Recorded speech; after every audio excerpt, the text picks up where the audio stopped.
Have you ever felt like something was off, even when everyone around you was smiling? You just achieved something big. Maybe you landed that promotion, launched a project, or simply hit a personal milestone. People congratulated you, smiled, praised you. But deep down, something didn't feel right. That's not your imagination. That's your intuition picking up on something your eyes couldn't see. Hidden jealousy and quiet lies. The harsh truth is, not everyone is happy when you win. Some people only clap because it's expected. Some smile while secretly wishing you'd fall. And the scariest part, these people might be your coworkers, close friends, or even family. Jealousy doesn't always scream. Sometimes it whispers behind your back. Lies don't always look like lies. They wear masks of support, of compliments, of fake concern. In today's video, we're uncovering 10 subtle signs you've probably missed, signs that reveal who's really rooting for you and who's pretending.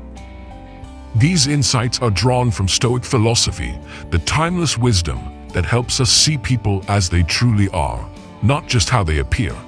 If you've ever been betrayed, manipulated, or quietly undermined, you need to hear this. Don't skip a second, because the signs you miss are often the ones that hurt the most. Let's begin. Sign number 1, excessive or unusual praise. Let's talk about something that feels good, but might actually be a warning sign. Excessive praise, over-the-top compliments, flattery that doesn't feel quite right. Now, don't get me wrong, praise is beautiful when it's sincere. We all need encouragement. We all appreciate someone cheering us on. But here's the thing. When praise goes too far, when it feels too polished, too dramatic, or too frequent, you need to pause. Because sometimes flattery is a mask, hiding jealousy or manipulation. Stoic philosopher Marcus Aurelius once said, "It's not what others say about you that matters. It's what you say to yourself." And he was right, because when someone praises you excessively, especially when it doesn't match the situation, you have to ask, why? What's their motive? Let me give you a real-life scenario. Imagine someone at work. We'll call him James. James is always complimenting you. "Wow, you're a genius. You always come up with the best ideas. You're just amazing at everything, aren't you?" At first, you feel flattered, maybe even empowered. But then, something feels strange. Because whenever you ask for his help, he's busy. When you're not around, someone tells you James has been mocking your work behind your back, and in meetings he interrupts you or shifts the attention away when you speak. It doesn't add up. His words say one thing, but his vibe, his energy, his actions, they say something else. That's not praise, that's performance. You see, real compliments are rooted in respect. They're specific, honest, and grounded in truth. But flattery is a tool, a strategy, a distraction. Sometimes people flatter you to disarm you, to lower your guard, to get close, not out of love or respect, but because they're playing a different game. A jealous person might praise you to hide their envy or to stay close to what they resent. And here's what's dangerous. We crave approval. So when someone showers us with praise, our ego leans in and our instincts back off. That's why this is one of the most dangerous signs to miss. So how do you handle this? Here's what you can do. 1. Check the consistency. Does their praise match their behavior? Do they show up for you behind the scenes? 2. Notice the tone. Is it specific and sincere or vague and exaggerated? 3. Pay attention to patterns. Are they only praising you when others are watching, or when they want something? And most importantly, don't let external praise define your value. You are not your compliments. You are your character. And if you stay rooted in that, flattery won't fool you. Remember, those who truly respect you don't need to flatter you, and those who flatter too much may not truly respect you. Trust your gut. If it feels off, don't ignore it. Sometimes the sweetest words come from the most bitter hearts. Sign number 2, how they treat people who can't benefit them. Here's one of the clearest yet most ignored signs of someone's true character, and yes, their hidden jealousy or dishonesty too. Watch how they treat people who have nothing to offer them. Not how they treat you, not how they treat their boss, not how they behave when they're trying to impress, but how they act around the quiet people, the overlooked ones, the waiter, the janitor, the intern, the stranger on the street. Because when there's nothing to gain, the mask comes off. You see, jealous and deceitful people often live with a transactional mindset. They treat relationships like chess pieces. If someone holds power or influence, they're all charm, all smiles. But the moment they're around someone they think is beneath them, their tone changes, their energy shifts. Sometimes they become dismissive, even cruel. Let me give you an example you've probably seen.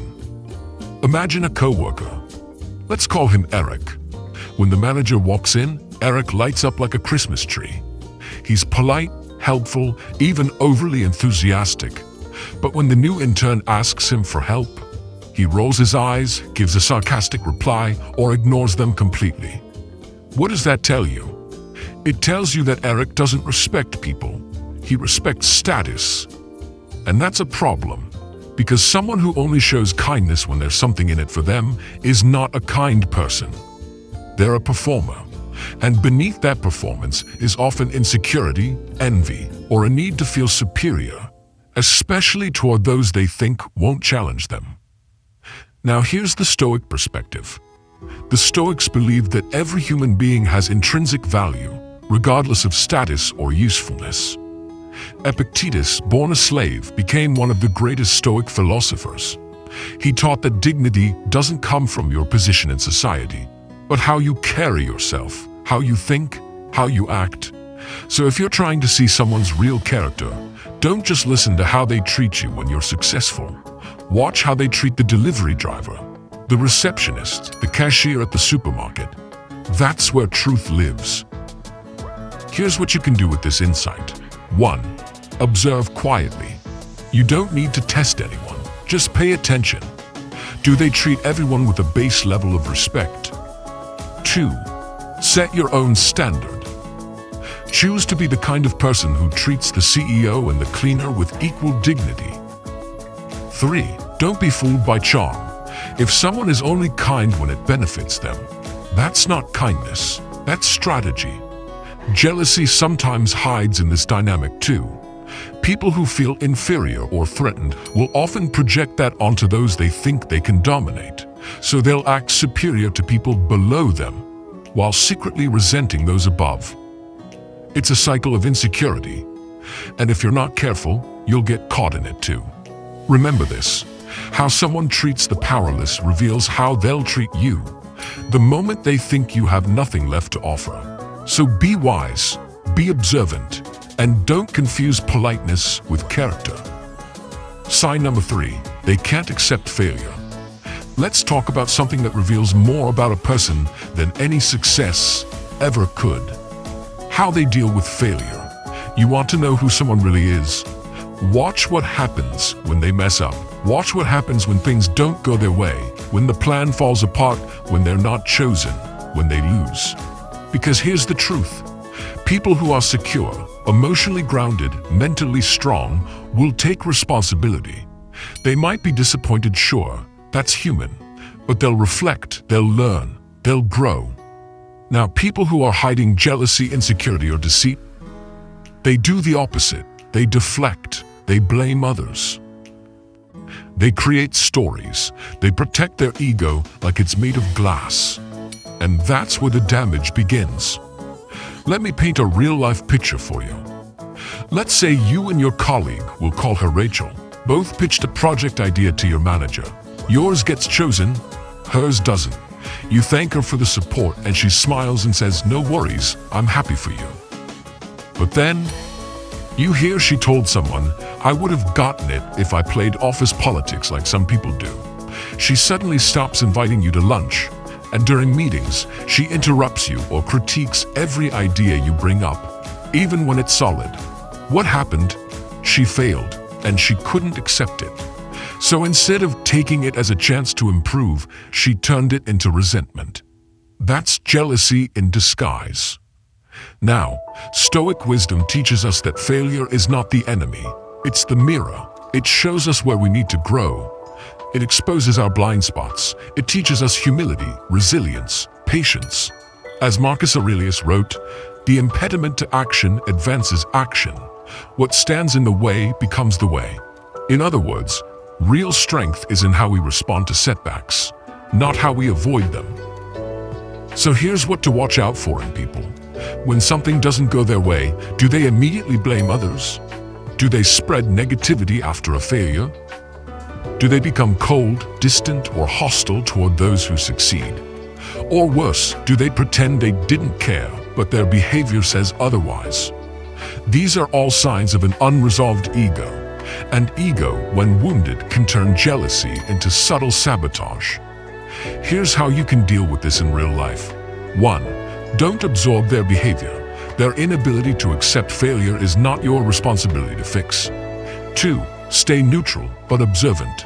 Give them space, but take note of the shift. Distance may protect your peace. 3. Lead by example. When you fail, because we all do, own it. Learn from it. Let your resilience speak louder than your reputation. And most importantly, ask this of yourself too. How do I act when I fail? Because this isn't just about spotting toxic traits in others. It's about checking in with ourselves, making sure we're not becoming what we fear. So next time someone around you stumbles, pay close attention, because the people who can't accept failure often can't accept your success either. Ready for the next one? All right, let's move on to sign number 4, and it's a big one. They're inconsistent. What they say and what they do just don't line up. Have you ever met someone who talks like the most supportive person on earth, but their actions make you feel uneasy, even excluded? It's subtle at first. They say all the right things. I've got your back. I support you no matter what. You can count on me. Sounds great, right? But here's what happens next. When you need help, they're nowhere. When you succeed, they go quiet. When you make a mistake, they're the first to point it out, often in front of others. When you're not around, they shift their tone, their loyalty, their entire demeanor. That's inconsistency, and it's not just annoying, it's dangerous. Because inconsistency is often a cover-up for deeper issues like envy, resentment, or manipulation. Let me tell you a real-world example. Let's say there's a woman named Michelle in your social circle. Michelle always praises you in group chats. She tells people you're talented, smart, hardworking. But when it comes time to include you in a big opportunity, a collaboration, a referral, even just a dinner plan, you're somehow left out. And then you find out she said to someone, "I just didn't think she'd be the right fit." But don't tell her I said that. That's inconsistency, and it's rooted in insecurity, or worse, jealousy masked as concern. Here's the Stoic angle. The Stoics believed in integrity of the self, meaning your actions, your words, your thoughts should be aligned. They called this living in accordance with nature, being internally whole, not split or fake. Epictetus once said, "Don't explain your philosophy, embody it." So how does this apply today? If someone's behavior shifts based on who's in the room or whether they benefit or not, they are not anchored, they're acting. They're adjusting their mask to suit the audience. And honestly, that's exhausting, because you're always guessing, do they actually mean what they say? Here's what you can do. 1. Look for patterns. One off day, we all have those. But repeated contradictions, that's character. 2.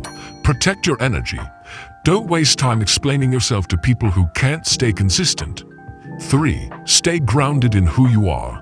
Let your actions match your words, whether people are watching or not. One of the hardest things in life is realizing that someone you trust may only be consistent when it benefits them.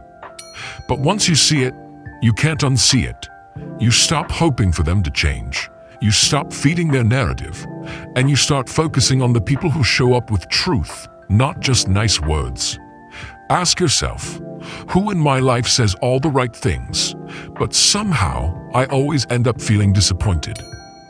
If you're thinking of someone right now, trust that. Inconsistency is not a personality quirk. It's a warning. Let's dive into sign number 5. And honestly, it might be one of the most powerful signs on this entire list. Their words don't match their actions.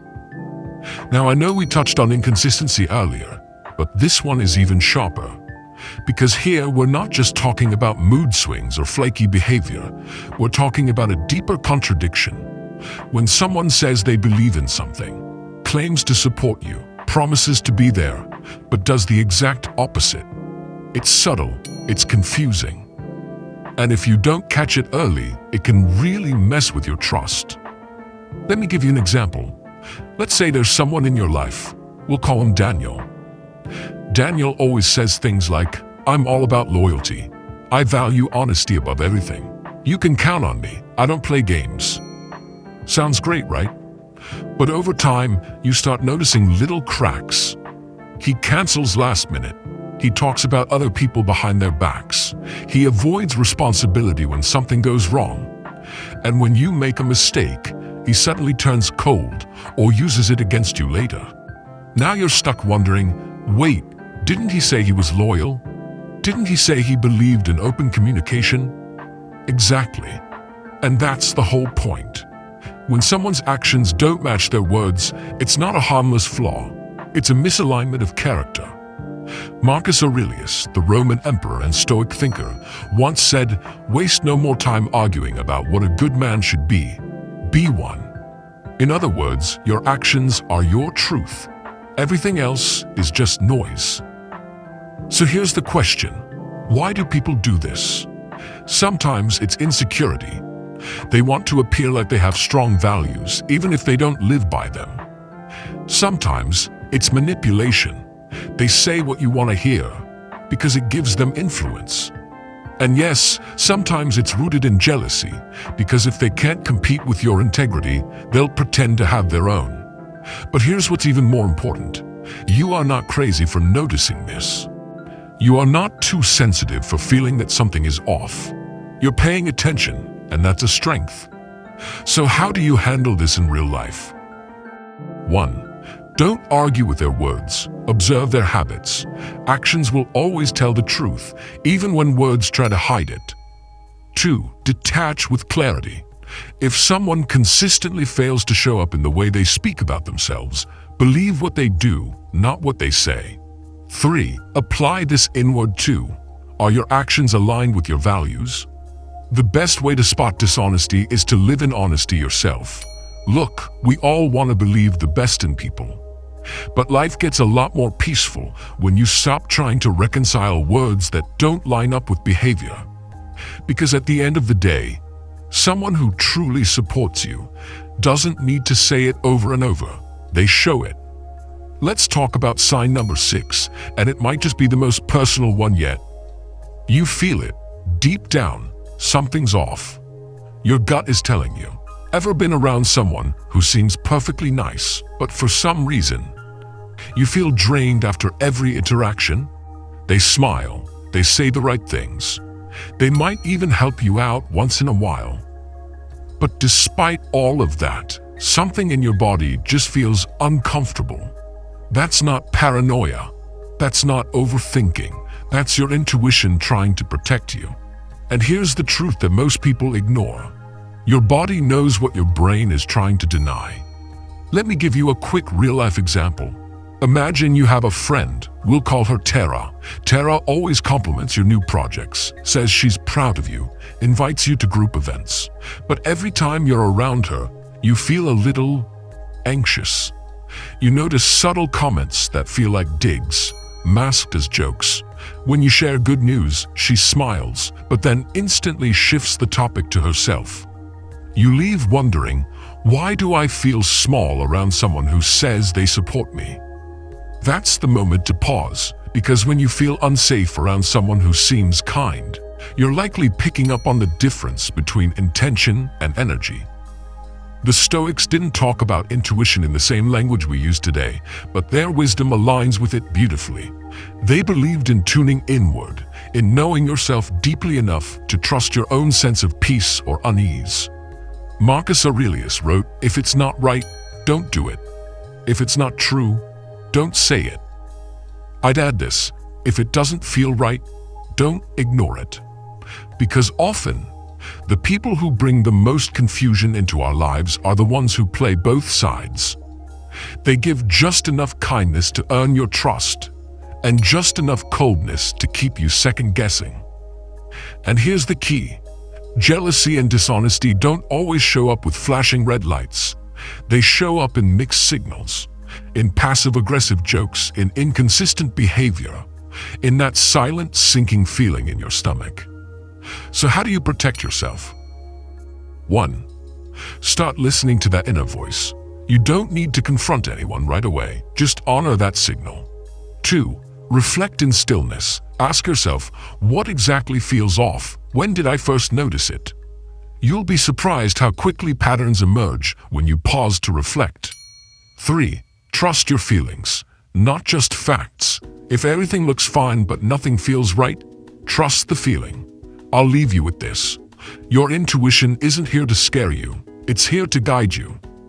And when you learn to listen to it, you'll stop chasing fake peace and start protecting your real one. So ask yourself honestly, who in my life feels safe and who just feels off, even if I can't explain why?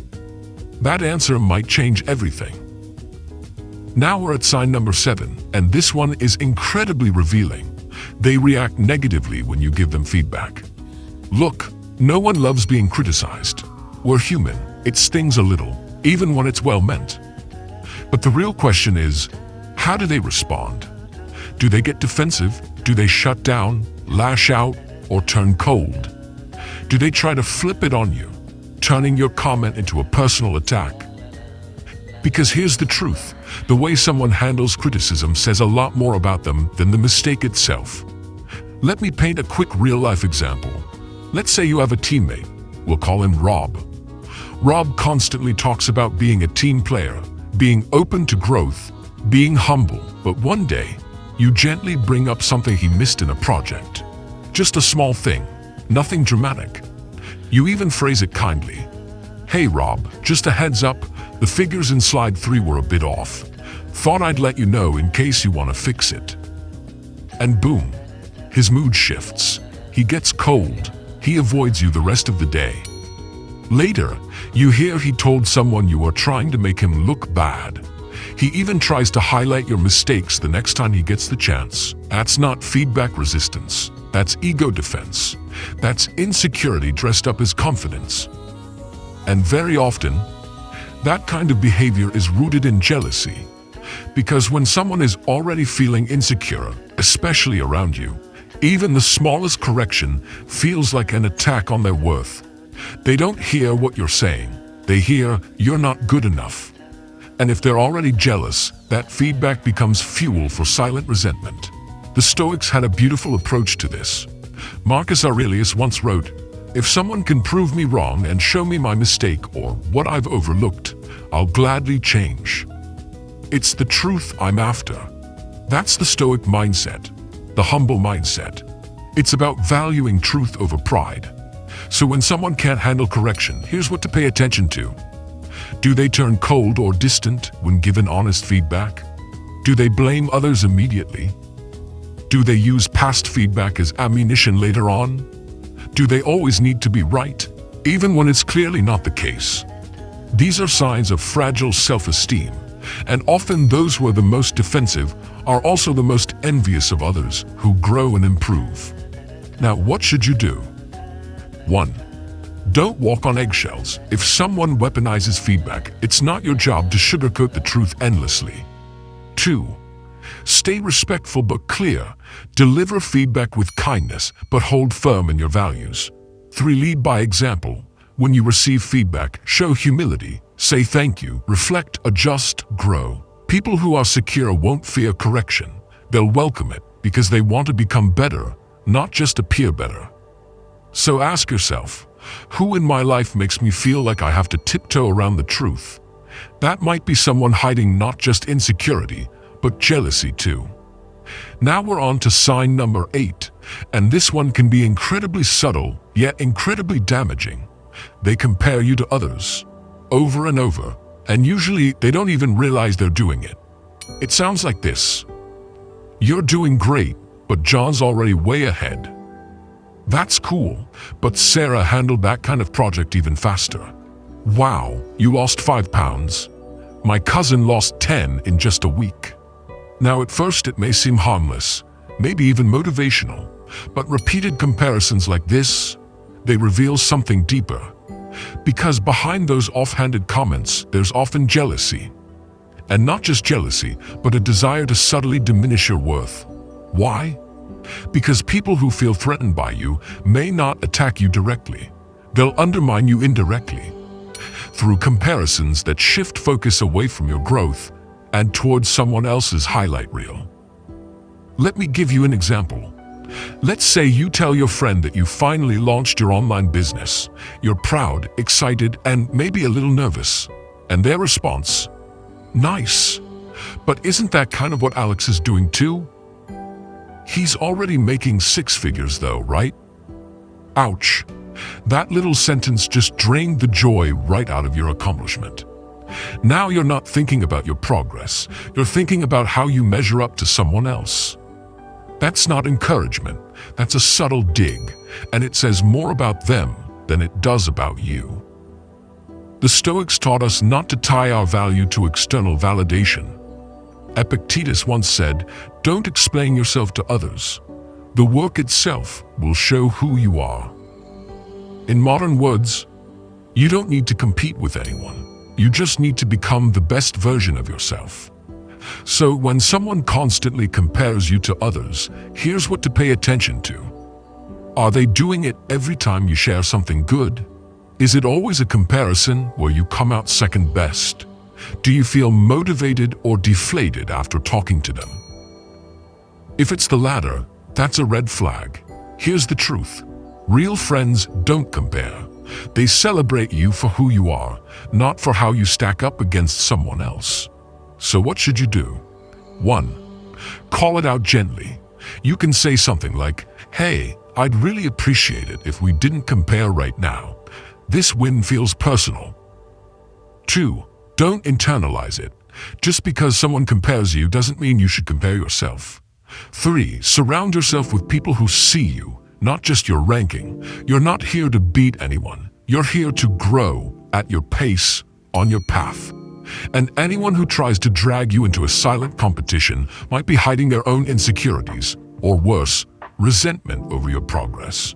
So next time someone makes one of those innocent comparisons, ask yourself, was that meant to uplift me or remind me that I'm not enough? Because that distinction makes all the difference. Let's talk about sign number 9, and this one hits hard. They get weird, even uncomfortable when you succeed. You'd think success would bring people closer, right? You achieve something great, and those who love you should cheer the loudest. But sometimes they don't.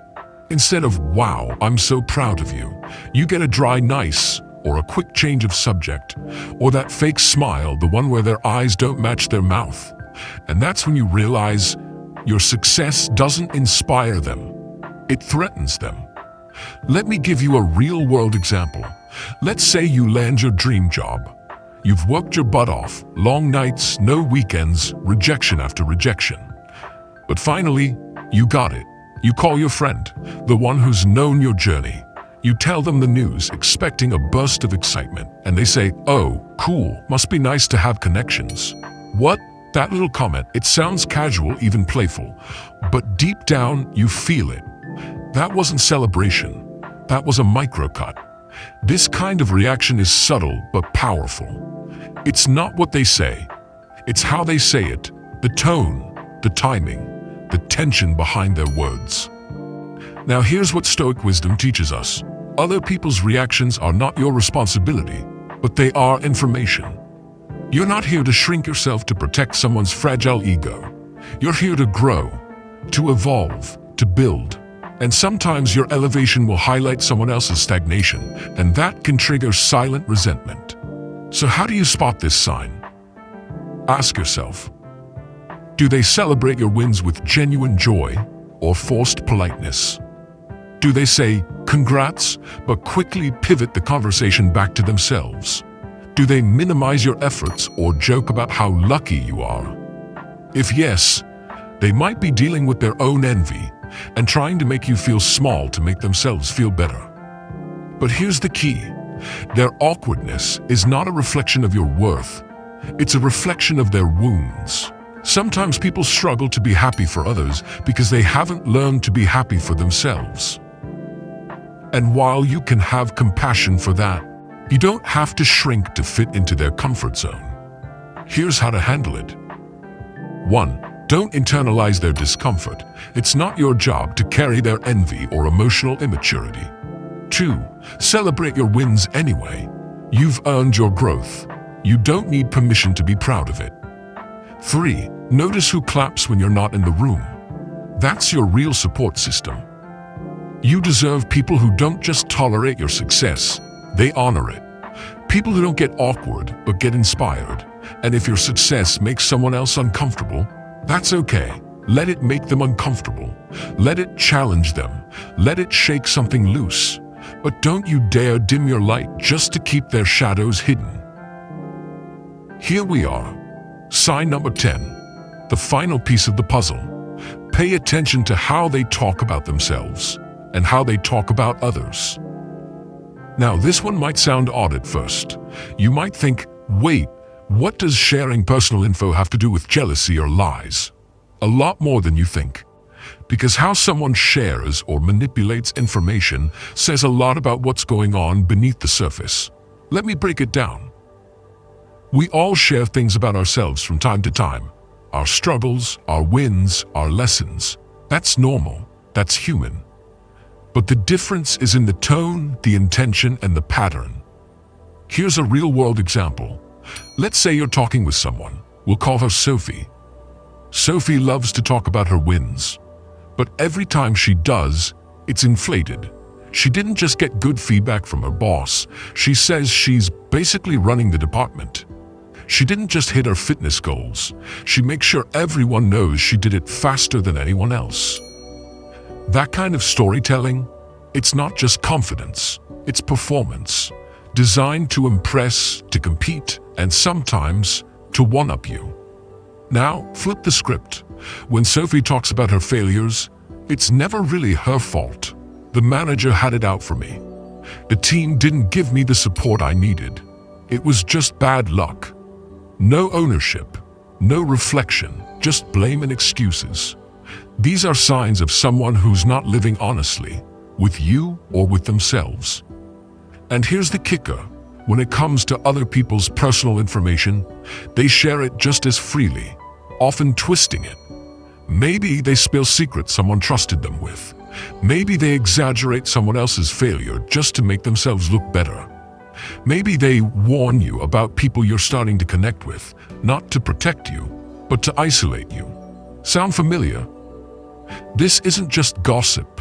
This is manipulation. Jealous people will use information as a weapon to control the narrative, gain attention, or subtly sabotage others. And if someone is constantly sharing other people's business with you, what do you think they're doing with yours when you're not around? Now, what does Stoic wisdom say? Marcus Aurelius taught, the soul becomes dyed with the color of its thoughts. In other words, what comes out of someone's mouth reflects what lives inside their mind and heart. So what can you do? 1. Watch how people speak, not just what they say. Tone and timing matter. 2. Ask, is this person sharing to connect or to compete, control, or inflate their ego? 3. Guard your own truth. If someone can't handle their own story with honesty, they're not ready to hold yours. And lastly, be the example. Speak truthfully. Share when it builds connection, not comparison. And if someone around you is constantly turning conversation into a stage, you may be dealing with envy in disguise. And there you have it. 10 signs that might seem subtle on the surface, but speak volumes underneath. Jealousy and dishonesty don't always shout. Sometimes they whisper. Sometimes they wear a smile. But now you know how to recognize them. Here's the most important part to remember. This isn't about judging others. It's about protecting your peace, honoring your growth, and becoming more aware of the energy you allow into your life. You deserve relationships built on trust, not tension, on support, not silent competition, and on truth, not masks. But also, let this be a moment to check in with yourself too, because we all have moments of insecurity. The goal isn't to be perfect, it's to stay aware, keep learning, and continue showing up as someone real. If something in today's video resonated with you, or if you thought of someone as we went through each sign, let me know in the comments. I'd love to hear your thoughts, your experiences, or even what surprised you most. And hey, if you found this video helpful, insightful, or just comforting in any way, feel free to give it a like, subscribe to the channel, or share it with someone you care about. Sometimes, just one perspective can shift everything. Thanks for spending this time with me today. I appreciate your attention, your openness, and your commitment to building a life surrounded by truth, strength, and peace. Until next time, stay sharp, stay grounded, and always trust what your heart already knows.